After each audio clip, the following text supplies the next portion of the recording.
Get ready to stand on guard for the Prohibition is over, Saskatchewan. Ask Lucky Bastard today how you can make Canada's ultimate Caesar, True North and Strong. Featuring Lucky Bastard's premium dill pickle vodka, LB's famous bacon rimmer, and bacon bitters. It's not a Caesar if it's not Lucky Bastard. Order online or stop by 814 47th Street East. And tonight, why not mix your Caesar with some Lucky Bastard?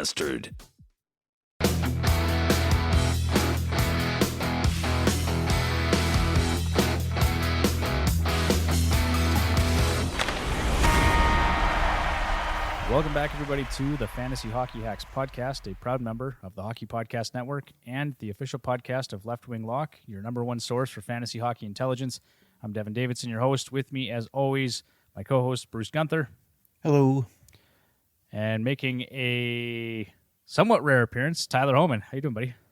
Good, guys. How are you? Yeah, good. You're back from Hawaii, the mountains. Where else you been? That's pretty much it. That's it. That's it. Yeah, How was Hawaii? I've heard it's nice this time of year. it was good. It was good. I want to go back. It was Yeah, perfect. You pretty much want to retire there, from what I've gathered. Yeah. Yeah. Tomorrow. I don't want to go to work tomorrow. Going back to work after. I think it's been like 2.5 weeks. Yeah. It's going to be nice that it is a 4-day week because of Easter, but Sure. Definitely. it's going to be tough. It's going to be tough. Well, it's good to have you back. John Enns is going to join us shortly at some point. I'm not really sure what he's up to, but he'll be here. Episode number 108, NHL Fantasy Preview for Week 26. And as always, this episode is brought to you by Lucky Bastard Distillers, which opened up in 2012 and is inspired from a lottery win. Lucky Bastard Distillers is proud to be the first distillery to operate in Saskatoon since Prohibition. Home of Canada's ultimate Caesar. Mix your drink tonight with Lucky Bastard. Use promo code HockeyHacks to get 15% off your next online order. Shipping available across Canada. And we're kind of getting down to it now. I know most leagues, it's either the semifinal or the final this week. So we will have absolutely one more episode. So next Sunday we'll be recording. And then after that, we'll see. We've got some fun summer stuff lined up, some summer content. We'll get back into fantasy previews throughout the summer like we always do. But just with the fantasy season ending, we're going to do a playoff preview as well. So we'll get into that. But we just need a bit of a break. We need some time to regather our thoughts and let Bruce's melon just kind of simmer for a bit. Another crushing defeat. I wasn't going to bring it up. I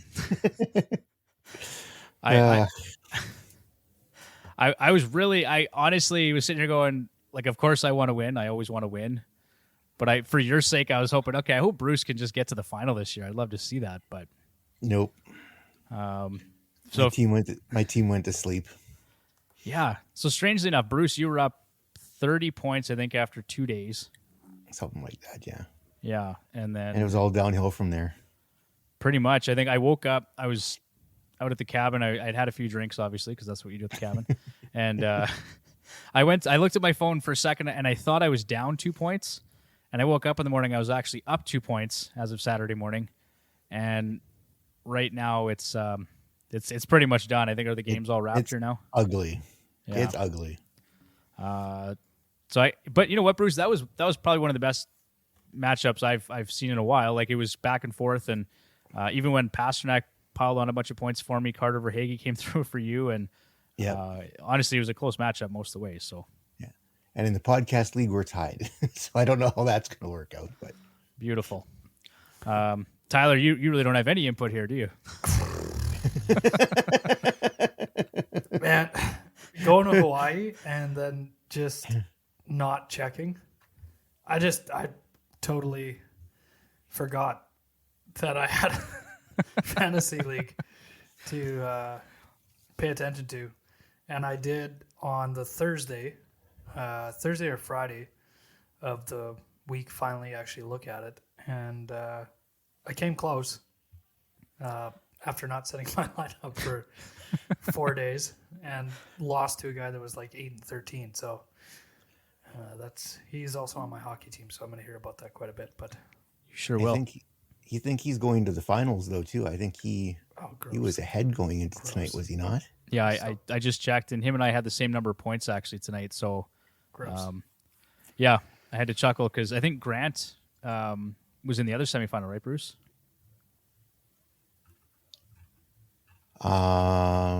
Or who was that? Slippery Nips. Whoever Slippery Nips is, that's I don't know who that is. Yeah, it's Grant Tip. yeah. Is it? Okay. So anyway, well, I would have smoked him too if I paid attention for the first 4 days. And I Tyler- just 2 weeks ago, Bruce and I were sitting here going, he's gonna steamroll everybody and just run away with Yep. this thing, and I went didn't- to Hawaii. I went So- to Hawaii. yeah, I hope it was worth it. It was. It totally was. Yeah, yeah. All right. Well, we've been chatting long enough. I think we're trying to delay a little bit so we could do John's list with John tonight, but he's dragging his ass. So we will move on. John's list. So if you're new to the show here, this is John's shit list of players, past and present. Oh, there it is. Okay. John, I was literally just introducing John's list. Where are you? So good timing. I'm going to let you roll with it. So I was just saying, Hello, everyone. for anyone that has not listened, this is your shit list of players, past and present. You have an intro or an entry, and then I think Bruce has one as well here. Yeah. Yes. Okay, so take it away, John. So my member of the list this week is Tyler Johnson. Why Tyler Johnson? Number one, I just don't like the guy. Number two, he's just not that good. Like, Not a fan. there's Yeah. usually a little bit of hype around him when, like, trade deadlines and everything else comes along, and I just don't see it.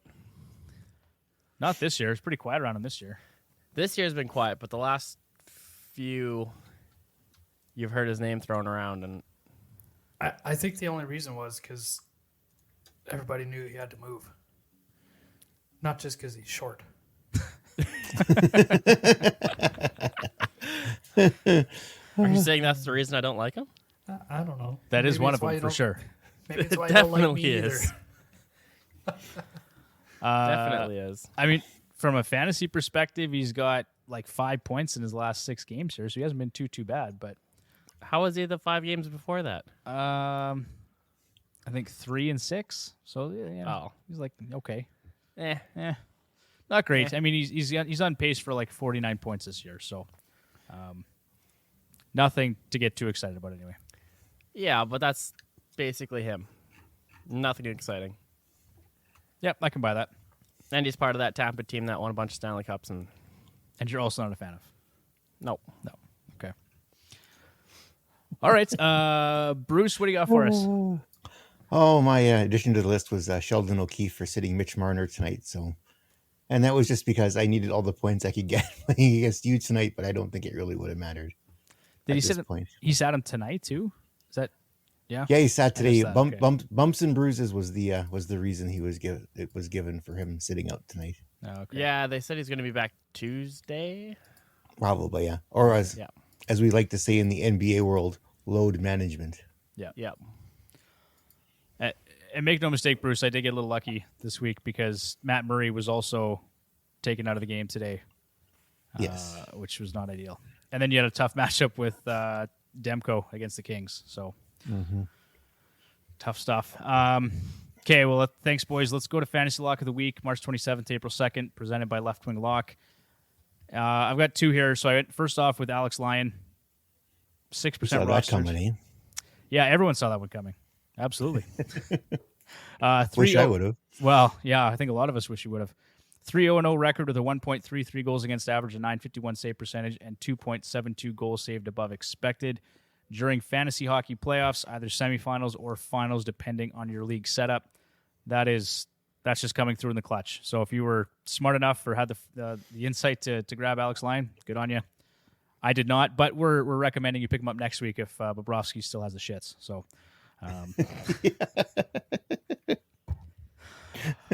Oh boy. There you go. All right. Honorable mention goes to Leon Draisaitl. This is mostly just to piss off John, but he did. I was going to say, I almost put him on the list, but he's already been on, so. You know what? You and my grandpa, we were just talking about this last weekend. He's also I like him. He's also not a fan of Lazy Leon, and Nice. he likes to call him Lazy Leon. So him and I kind of got into a little bit over the weekend, and of course I was chirping after last night's game where he put up a hat trick and reached 50 goals for the third consecutive season. But 8 points, 5 goals this week, 3 power play points, 16 shots on goal, over 20 minutes time on ice. I love everything Leon does, even his interviews. I think he's interesting to listen to. He's sincere. He's got some bite in everything he does. He's a beauty. So that's all I got. Tyler, don't look at me like that. You love Leon too. Yeah, but did you hear Austin Matthews almost has 40 or something like that? I know. Who cares? No one cares. No one cares. Okay, I guess with that's fantasy lock of the week. So let's move on to headlines with the Hacks. Bruce, I'll hand it over to you. All right, so we had a few notes here this week. We'll start with some injury news. Cam Talbot returned to the Senators lineup here versus the Flyers. He recorded a win, which was good for him, even though he was let in, what was it? He faced, 11 shots, let in 4 goals, and still managed to get the win. So we'll take it. It's a win. Travis Konecny has been activated from IR and played Saturday for the Flyers versus, I can't remember, but he's done nicely since he's been back in the lineup. Mm-hmm. Roman Josi is still considered day-to-day for the Nashville Predators. He has been out since March 19th. Anybody that has had Tyson Barrie in their lineup will be very happy. I believe Barrie is a point per game since Josi has been out. Sam Bennett is still considered day-to-day too. He's been out since March 21st. Ville Husso is also considered day-to-day for the Red Wings. He's been out since the 21st of March, but they are saying that he will play again this season at some point. Thomas Chabot of the Senators will miss about 2 weeks with an upper body injury, so I think that pretty much takes care of his fantasy season. Flyers announced that Sean Couturier will not play this season, which I don't think many of us were expecting him to play anyway, but Flyers made it official. Tage Thompson has now missed 3 games with an upper body injury. There's not many details beyond that, but he didn't play today either. Pavel Buchnevich and Robert Thomas of the Blues have both also missed the last 3 games due to various injuries. Some other news we've got here. Philip Hedl signed a nice 4-year contract extension with the Rangers, worth about $4.4 million per season. I think that's going to work out very nicely for the Rangers going forward. Agreed. Jason Robertson set a record for the most points by a Dallas Star player. He currently has 97 points. He eclipsed the mark of 93 set by Mike Modano. And they have a nice picture on their Twitter feed of Modano and Robertson together. That just makes you so happy, I'm sure, Bruce. I love it. I absolutely love it. Love it. David Pastrnak reached the 100-point mark here for the first time in his career. It definitely will not be the last time. Note here from NHL.com, April 1st was the first day in NHL history there were 5 shutouts and 5 hat tricks scored on the same day. That's not an April Fool's joke, is it? That is not an April Fool's joke. Okay. I double-checked it. At least hopefully the numbers I double-checked anyway. Stuart Skinner is your NHL Rookie of the Month. He had a record of 10-1-1, 2.83 goals against average, and a .908 save percentage with 1 shutout. Not bad for a guy I dropped at the beginning of the season. I was gonna say he's been fantastic for the Oilers, and that's the most wins by any Edmonton goaltender in a single month, is it not? I don't know. I believe I saw it on the broadcast the other night. Yeah, so I mean, impressive stuff from Stuart Skinner. The Oilers are setting all sorts of records right now. It's a lot of fun to watch. 3 stars for the month were also announced. First star, I might know this guy. His name's Connor McDavid. 29 points, 11 goals, 18 assists in 15 games. Second star might be another person we're familiar with. Leon Draisaitl, 28 points, 11 goals, 17 assists in 15 games. And your third star is, guess who? Clayton Keller. 24 points, 12 goals, 12 assists in 16 games for the Coyotes, which is one of the reasons why they're doing well here at the end of the season. After a win today, the Bruins have become the 4th team in NHL history to have a 60-win season. So let's just pause on that for a second, Bruce. Yeah. I saw another stat. So they're the fourth team to hit 60 wins. Only 2 of those 4 teams have gone on to win the Stanley Cup. So Yeah. do the Bruins do it this year? Yes or no? And I'll start with you, Bruce. I think they'll get to the finals. I don't know if they'll win, but they'll get to the finals. Okay. John, They're winning. they're taking the cup this year? Yep. Tyler, what do you think? Nah, I don't think so. I think it's tough to have everything go right all season, and then maybe not the first round, maybe not even the second, but when something goes sideways in one of those, it's a series that anybody can win. Yeah. When you're in it, so I mean, we've seen lots of other teams just sneak in and make a run and beat those teams. So I don't think it's going to happen. I think everything has gone too right for them this year. I agree. I'm with you. I think almost exactly. That's the most recent example I can think of is the Columbus Blue Jackets and Tampa Bay, right, in 2018. Yeah. And it happens more than you would think. And that team won 62 games that year for Tampa won 62 that year. Yeah. Got So- swept. And get swept. Yeah, exactly. So I don't think they're going to do it this year. Who knows who's going to, right? The playoffs are always funny that way, but we'll get into that more in the fantasy or the hockey, the playoffs preview that we'll do here. That'll be fun. Last note I have here is Chris Letang skated in his 1,000th career game today versus the Flyers. That's cool. He's had a fantastic career, that guy. He sure has. Okay. That was all the stuff I had for news. And then, of course, if you want all the latest hockey or fantasy hockey news and roster changes, go to leftwinglock.com/news. Also, make sure to check out the line changes tool there. Very, very helpful this time of year. Okay, and then we've got some points of discussion here. Lots of fun topics to cover. The first one being, is Jonathan Toews a first ballot Hall of Famer? This was originally posed by Nick Alberga on Twitter. I absolutely, for me, 3 cups. He's won everything he can in hockey. There's no reason he shouldn't be a first ballot Hall of Famer. I agree.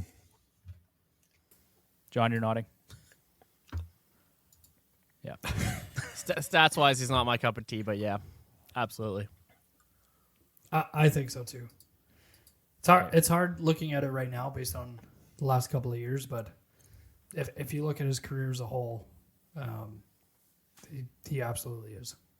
He's not the same player today that he was 2-3 seasons ago, right? Or pre-COVID. Like, he's just not the same player. Right. Yeah. And for that matter, not the same team either. They're a shell of themselves. No. Not quite. Not quite. Yep.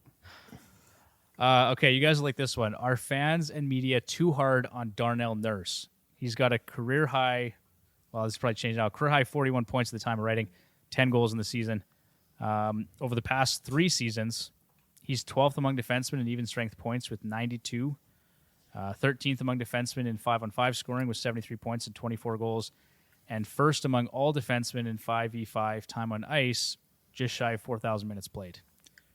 So I know he makes mistakes, right? I mean, it's going to happen. He's out there a lot, but are fans and media too hard on Darnell Nurse?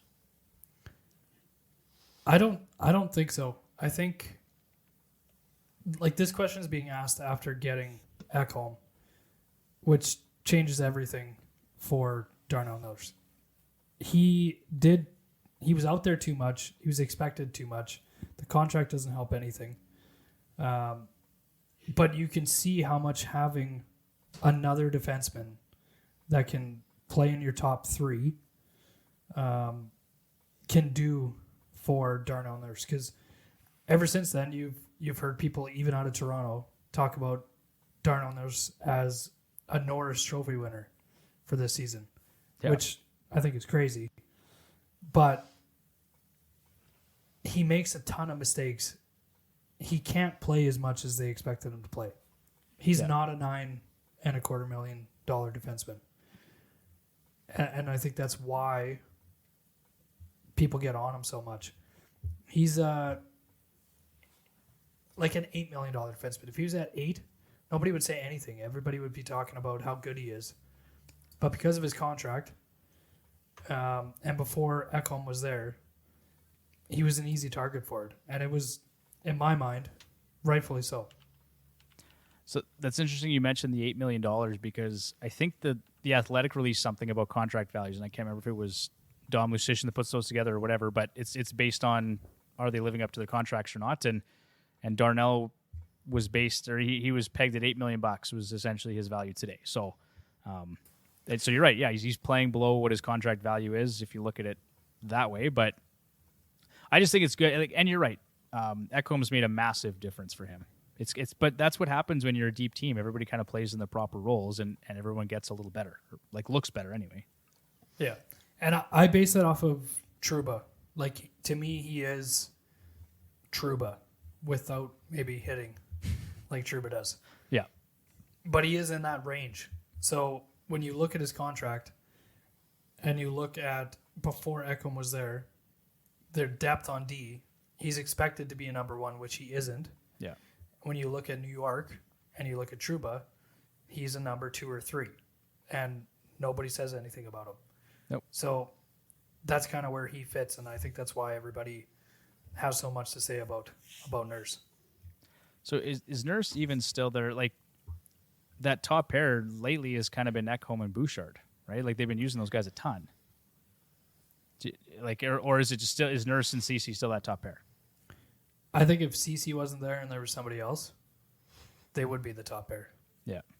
But Nurse is kind of dragging around CeCe right now, so Yeah, he's had a tough season for sure, no question.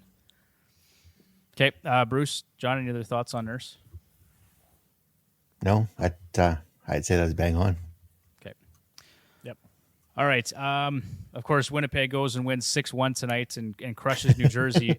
So this makes this question look a little bit silly. But is it time for the Winnipeg Jets to blow it up and start over?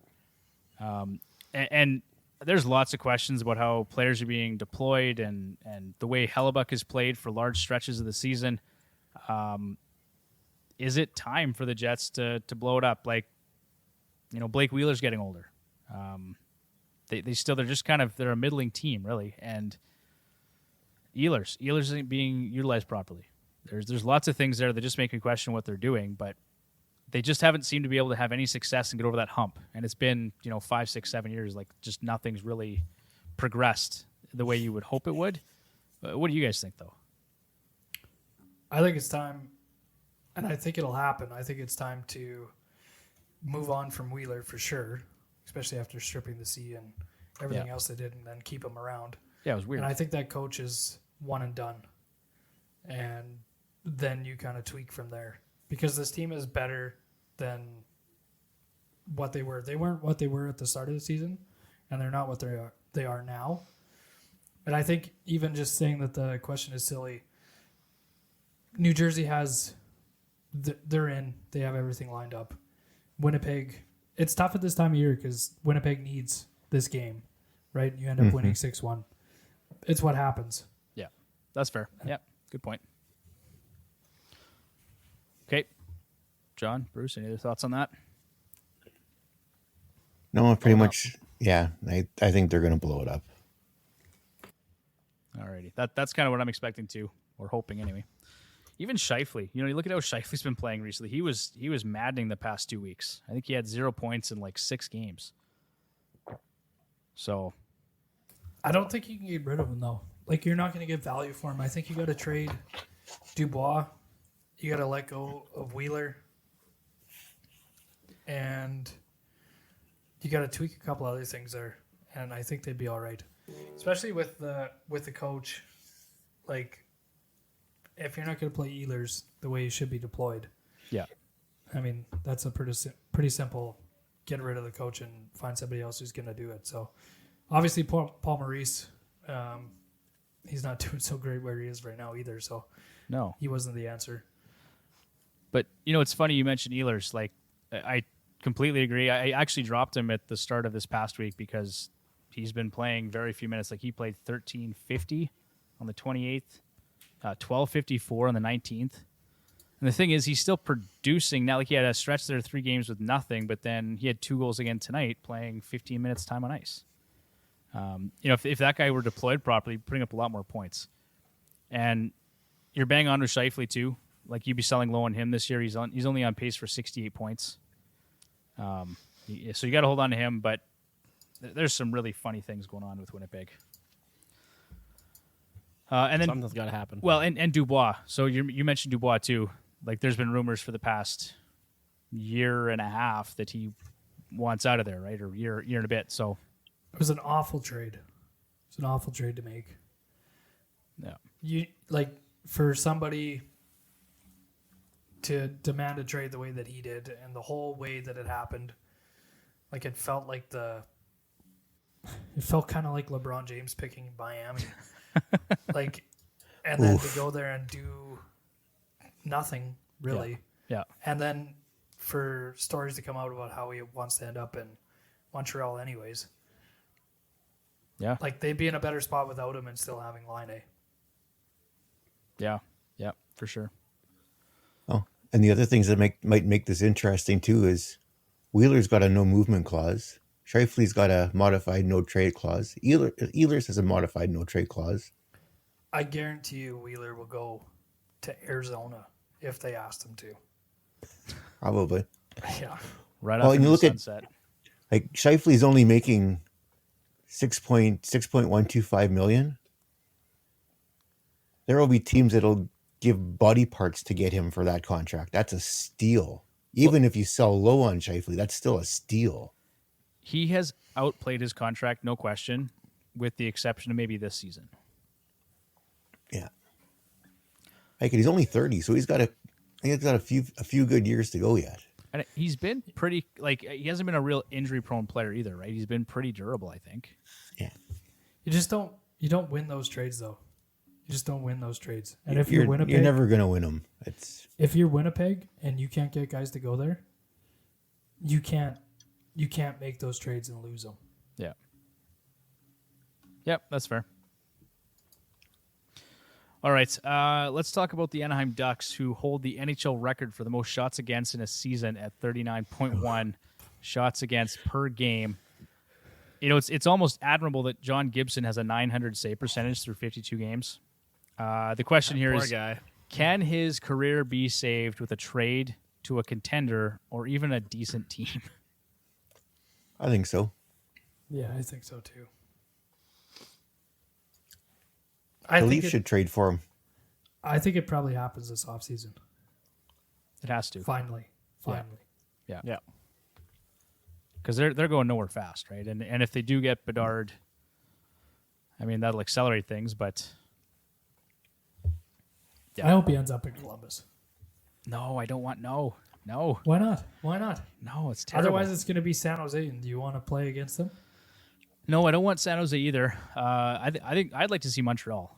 Or I think Anaheim would be good too. But I think Montreal with Suzuki and Caulfield and some of the guys they got out there, and being a big Canadian market, you'd see him all the time, right? We wouldn't see him if he played much. Like in San Jose, in Anaheim, Columbus, we'd never get to see him like twice a year, right? So Yeah.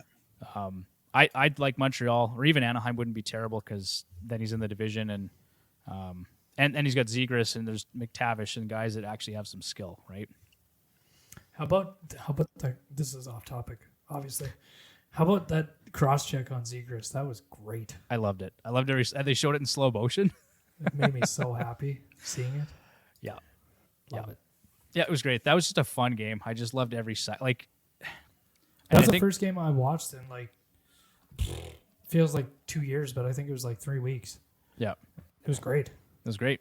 Yeah, well, and so was the game before that. So, that's kind of so. Obviously, we talked about Leon Draisaitl. He became a 3-time 50-goal scorer last night, scoring shorthanded, hat-trick goal. Like just great stuff from him. And then the Oilers, after not having a shutout all season, now have shutouts in back-to-back games. And Jack Campbell was actually in goal for one of them, making 36 stops last night. So that's pretty impressive. I hope Campbell can build off that. I'm not super confident that he can. I mean, it's Anaheim, so take it with a grain of salt. But it was just good to see him have a performance in which he didn't give up 4 goals. That first period, that was all on Campbell. So Yep. that wasn't just because it was Anaheim. And you could see just how happy he was after the game. Yeah. And how happy everybody else was for him, which is Yeah. good to see. Yeah. he's got a 5-year contract, so you got to be happy for him because he's got to figure it out at some point. So Absolutely. hopefully he can build off it. For sure. All right. I'm not convinced. So this one, we're going to just change topics here a little bit. Which potential playoff matchup are you guys most excited about? And we'll get into this, like I said, in our playoff preview. But is there one particular matchup you guys? It could be the Oilers, could be someone else. What do you guys? And I'll maybe pull up the bracket here so you guys can.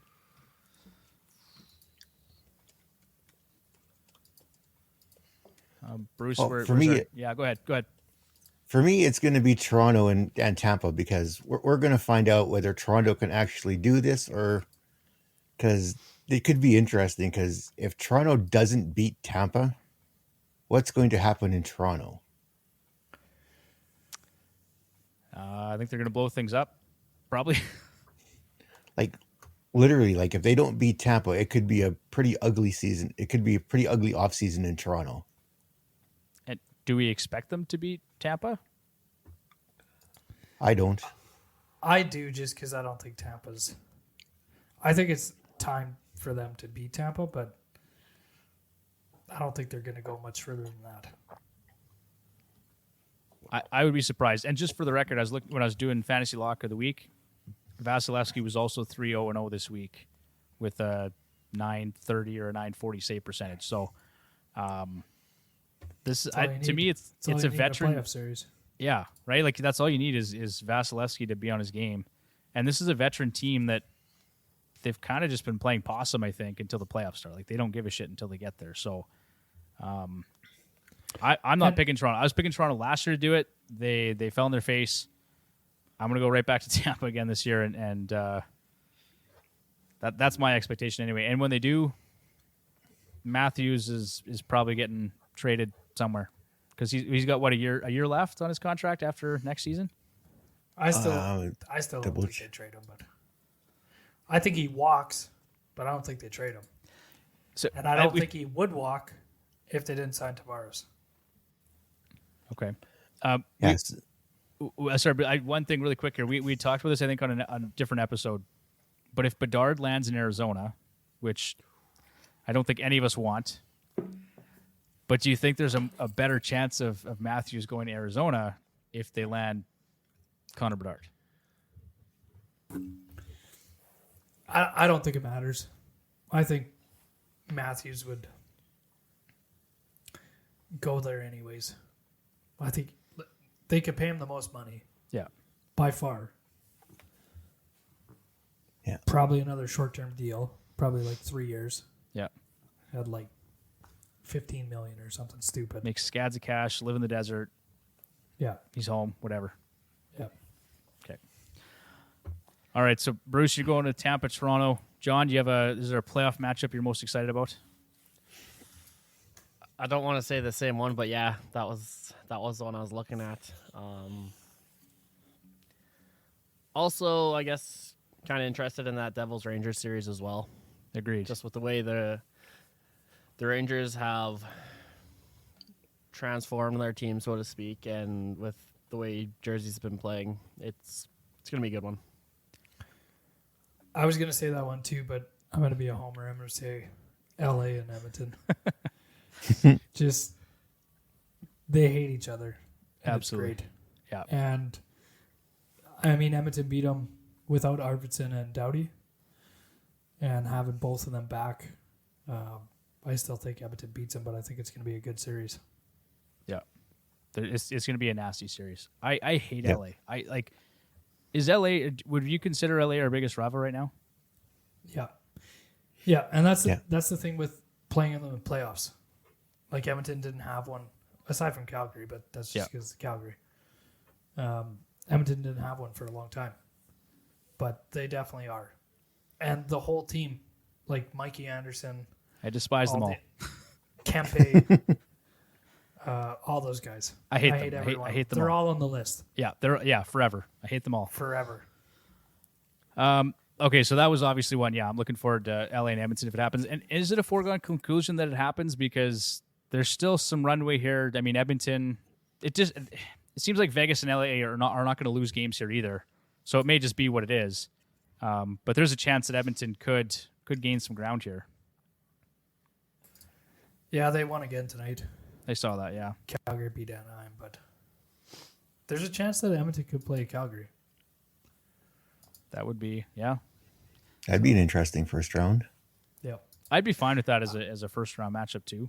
But I again, don't think LA wants to play Edmonton, and I don't think Edmonton wants to play LA in the first round. no, because they know it's gonna be a nasty series. Yeah. But yeah. All right. The other one, I'm intrigued. I think we know the answer is Boston, but I am curious to see if Sid and the team can step it up, and maybe if it is that surprise upset in the first round. I think their issue in Pittsburgh is goaltending. Like, Jari's been pretty inconsistent this year. But I think that one, like, you never want to count out Sid, right? I'm just curious if he can actually step up and do something with that series. I don't know. They're getting to the end of it, I though. don't know. Yeah. Yep, I'd agree. But that'll be fun to watch, I hope. So. Yeah. All right. And then, Tyler, this one was for you, my friend. Who wins the Masters next week? Odds, according to DraftKings, are Scotty Scheffler at plus 700, Rory McIlroy at plus 700, John Ram at 700, and Jordan Spieth at plus 1,800. I'm just going to say Rory. Just because. Just guys. I'll take Scotty Scheffler. Yeah. Maybe Rombo, but I don't know. I'm going to say Tiger Woods playing? That was going to be my question. I think so. I haven't heard that he's not. I don't have his odds here, but yeah, I mean, if you want to don't count out Tiger either. How can you watch golf? You don't like the Masters? Man, No. even just Watching golf is like watching curling. Oh, I love watching curling. no. I love watching curling. Curling And sucks. golf. Terrible. That's what I Curling watched is last the night was curling. worst. No. Curling is awful. Golf is great to watch. The on women's TV. NCAA is more of or basketball is more of a sport than curling. I is. can't. I can't watch basketball. Sorry, bud. I can't watch any of the women's stuff, and this is nothing about against. It's just awful. It's just not. It's not the same. That's a whole nother topic. Get me but- off of this. Yeah. It's just, yeah. Play- I'll say play it. the I'll throw music. you a lifeline. So yeah. Play the music. Okay, cut to commercial. No, I really enjoy watching golf, Tyler, especially the Masters. Yeah, like the final round on TV. Like I don't sit there and watch all 4 rounds or anything, but I will for sure watch the final round, and Yep. maybe even the Saturday I'll watch some of that too. Yep. And check it out. But it's great to watch on TV. It is. There's a lot of storylines, a lot of drama. Some of the shots those guys make are ridiculous. I think Don't get me wrong. Yeah, that's I think incredible. you have to golf, and I think you have to like going out and golfing and trying to make some of those shots that they make To really to a appreciate certain it. level to really appreciate like what's actually happening Yeah. and the build up to take as long as they do to line up that shot and then hitting it Yeah. like 6 inches from the pin. Like it's once you realize how hard that is to do, Yep. you really, really actually appreciate watching it on TV. There's a reason why I call it whack fuck. And me too. Yeah. No, they make it look so easy on the PGA Tour, right? But it's not. It's anything from that. Yeah, I'm just like whack. Oh fuck. Next. But- Did you see? I don't know who it was, and this was a couple weeks ago. I think it was when I was in Hawaii. I'm not sure what tournament it was, but the guy, and this is how you can relate to it if you actually like just watch the Golf Channel instead of having it on SportsCenter or something else. Put it on the Golf Channel, just see some of the stuff. The guy went from one bunker to the other bunker to the other bunker to the other bunker, and ended up with a 10 on the hole. And I do that almost every round. Sure. So I can appreciate because it's something I would do. Me too. I've seen it. And I've seen it, Tyler. You've seen it. You've seen it. And it happens every couple of rounds. And like you can really appreciate it because I do that too.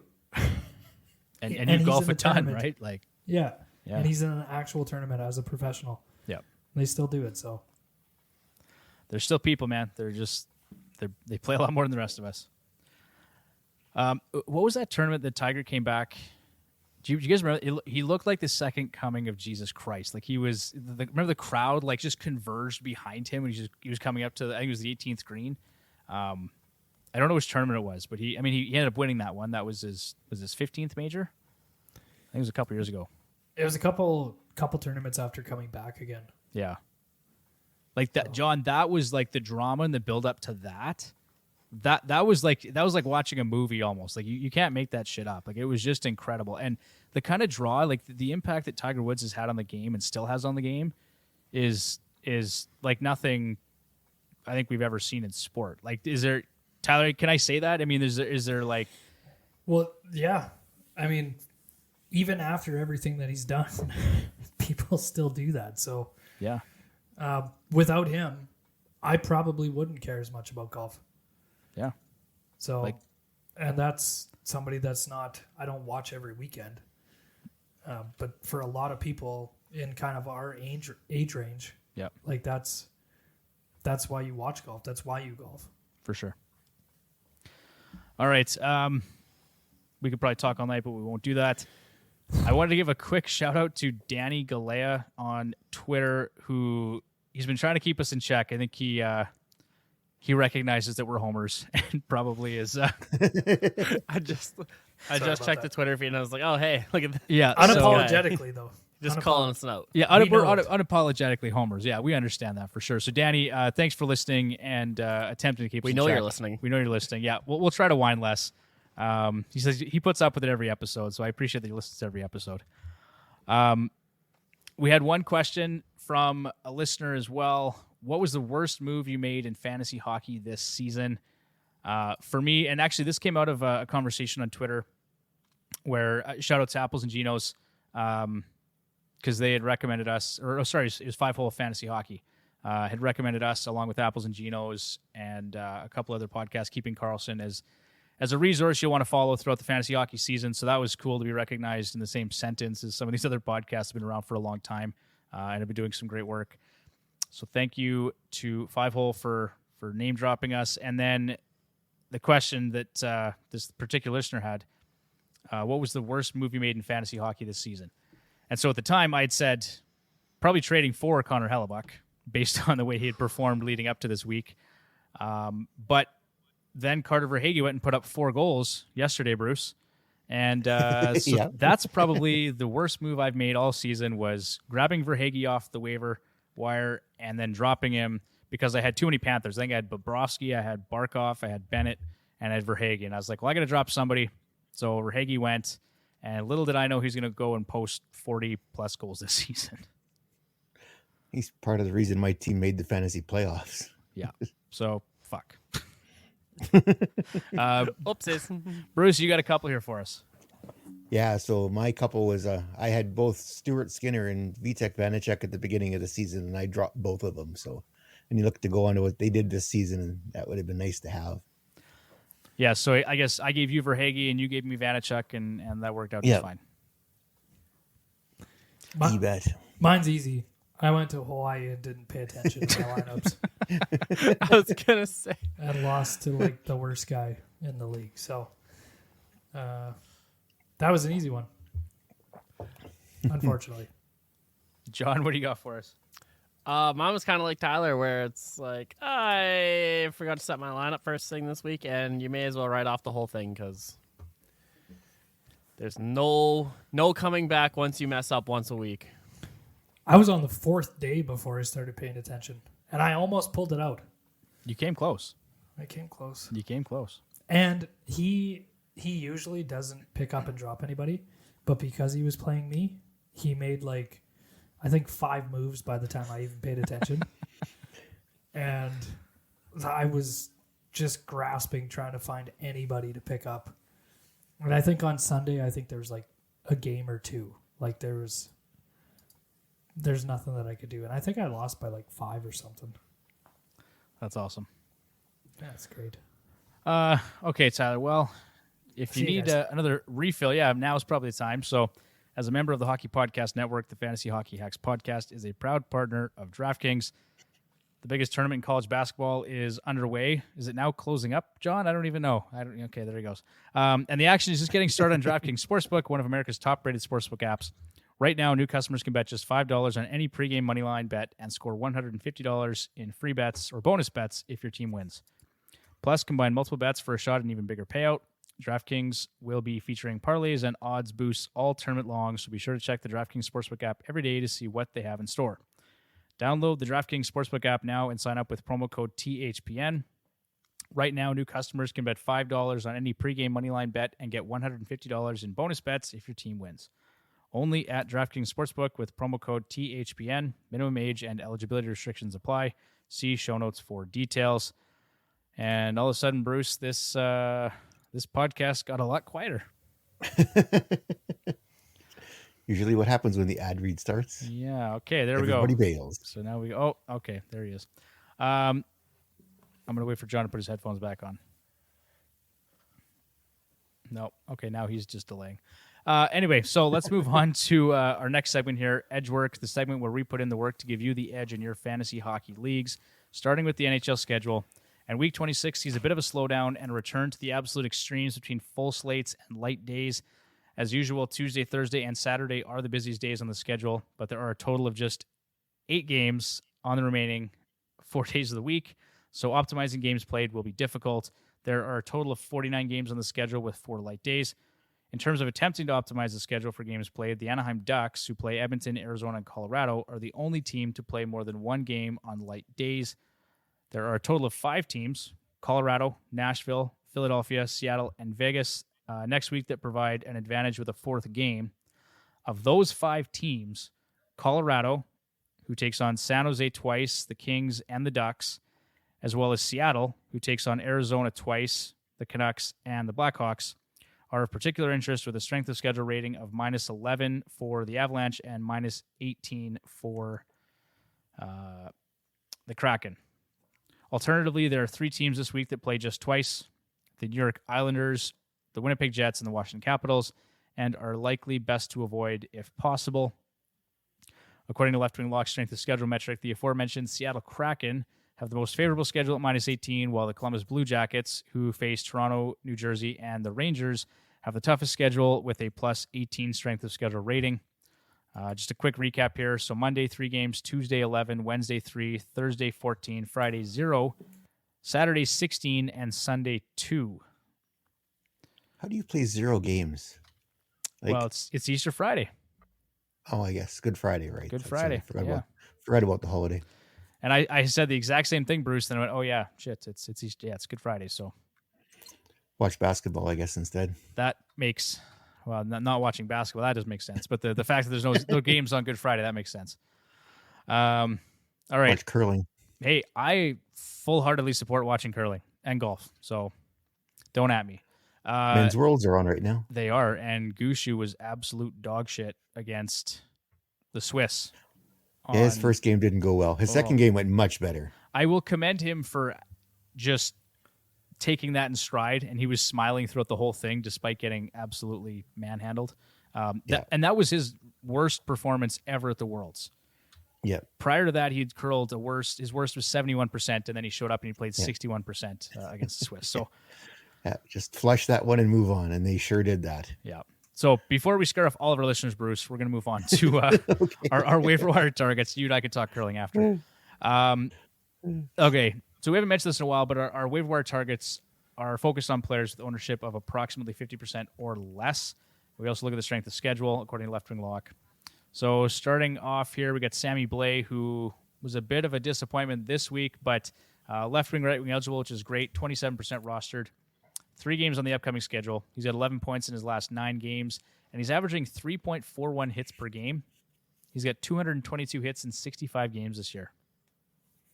Very nice. It's pretty impressive, and I think because most leagues now do count hits, that's a player you're going to want to take a look at. His Tevish at 10.7% is a bit inflated, though, so keep that in mind. This is a guy I picked up actually earlier this week, Bruce. So Raphael Harvey Pinard out of Montreal, 9% rostered. He did not play, was it yesterday or today?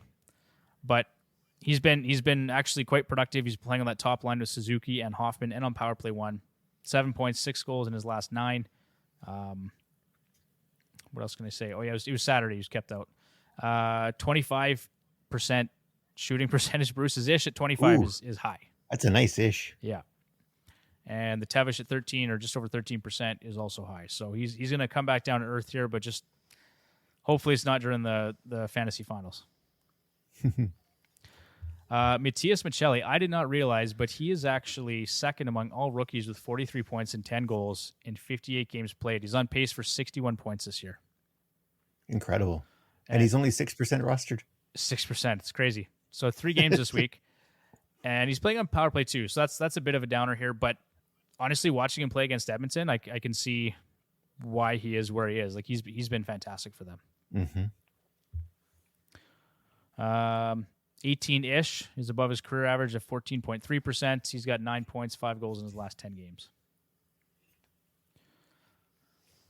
So again, I'd mentioned that Seattle is a team to target this week based on the schedule. Oliver Bjorkstrand, right wing eligible, 8% rostered. Great schedule for the upcoming week. He's playing on the second line with Gord and Tolvanen and on power play 1. He's got 10.6 goals in 13 games during the month of March.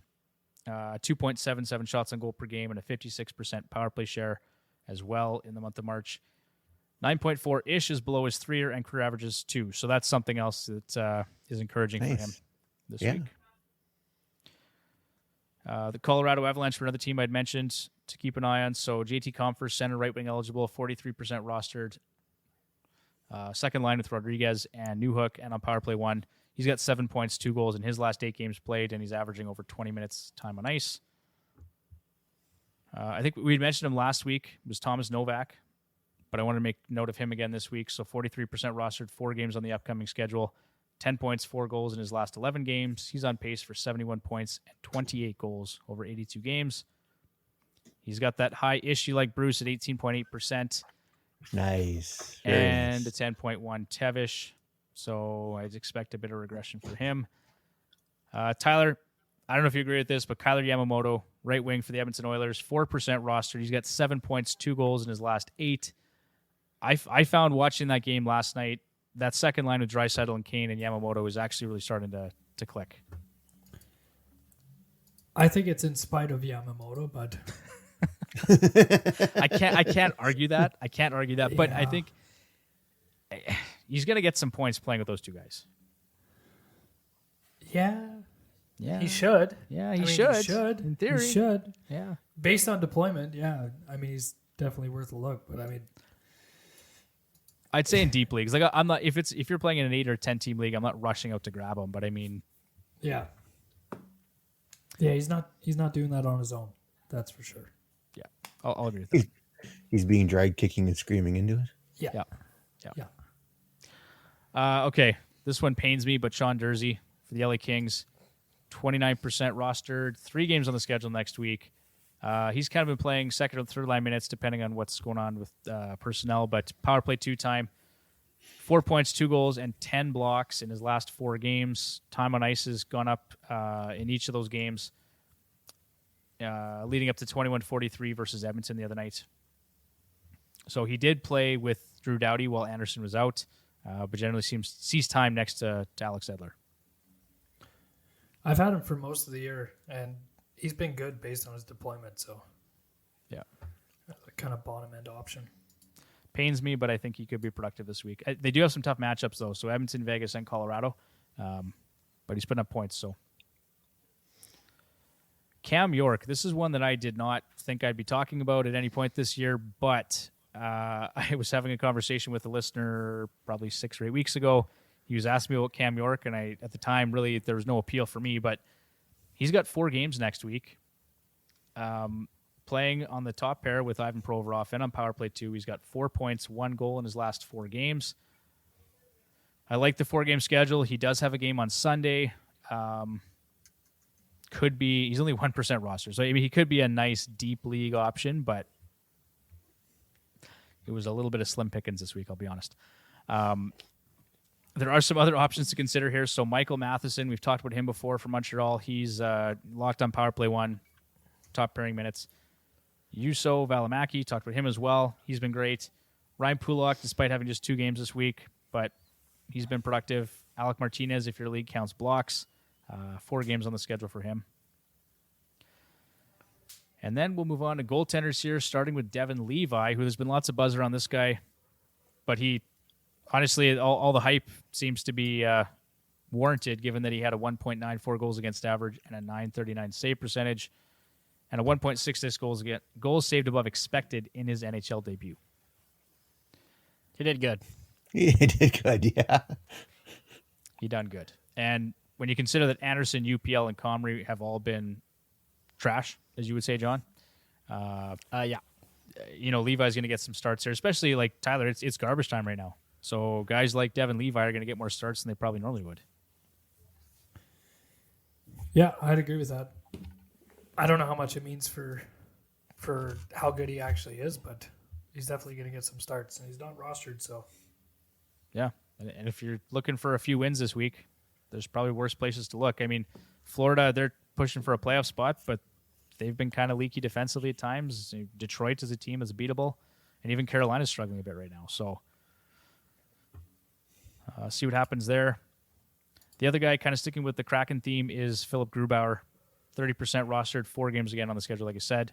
In the month of March, he was 6-2-1 with a 2.93 goals against average, and I'm going to call it a pedestrian 877 save percentage in 10 appearances. Really, for me, the appeal of Grubauer is if you're in a league that places more value on wins, which we play in a league here where you get 5 points for a win. Yep. If your league counts save percentage and goals against average, you probably want to look elsewhere. But Yep.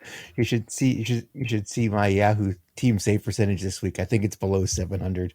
It's just yikes. I picked the absolute worst goalies for the week. It was laughable almost. So you missed the memo on Alex Lyon then. Oh, big time. Big time. So this one thing I'll mention about Grubauer. He's got an 843 PK save percentage. So as we've talked about lots with Mike, that should come up, right? Like average is 860. So we may see some positive regression in terms of his PK save percentage and his overall performance. He also did start 11 of 14 games in March for the Kraken. So the starting job all but appears to be his at this point.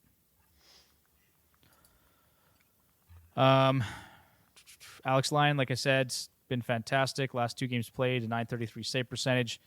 His value or his value is going to depend on Bobrovsky's availability. So if Bob is back, Lyon probably doesn't have really a whole lot of value. But keep in mind, Yaroslav Halak, they've got a back-to-back against Tampa and St. Louis, and then a game against Columbus, so he could get a start or two. Ivan Prosvetov from the Coyotes, he's 9% rostered, a 3-0-0 record in March with a 1.67 goals against average and a 952 save percentage. So I like him just as a spot start, matchup dependent when it makes sense. And other than that, that's going to do it for this week, guys. So there's no weekly rankings update. Mike is not here, and I've been told that given that we're down to the last handful of games, the rankings are just completely out of whack. So we're not going to go through it. But if you want to see them, be sure to go check out fantasyhockeyhacks.com. You can check it out in the main menu under rankings. And with that, anything else, guys, you want to talk about? More curling?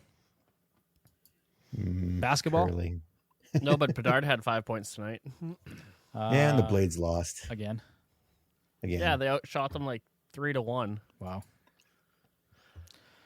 Who saw this coming? We can talk about junior hockey, but the Blades were a top 5 team in the entire CHL this season, right? For large stretches. And I haven't followed it super close, but and then Regina, the Pats were out of the playoffs for a time too. Where there was talk of Bedard being traded, but then he said he didn't want to go anywhere. So this is interesting to see him just kind of impose his will on the Saskatoon Blades. Basically. Pretty much. Alrighty. Well, with that, it's past Tyler's bedtime. It's past John's bedtime. Definitely. I've had a fun weekend, but yeah, I'm tired too. So thanks everybody for listening. We will be back next week with an episode, and we'll go over some stuff for the coming summer here. So be sure to tune in next week. Check us out on Twitter at FHX. We'll see you boys next week. Bye, Felicia. Bye. Take care.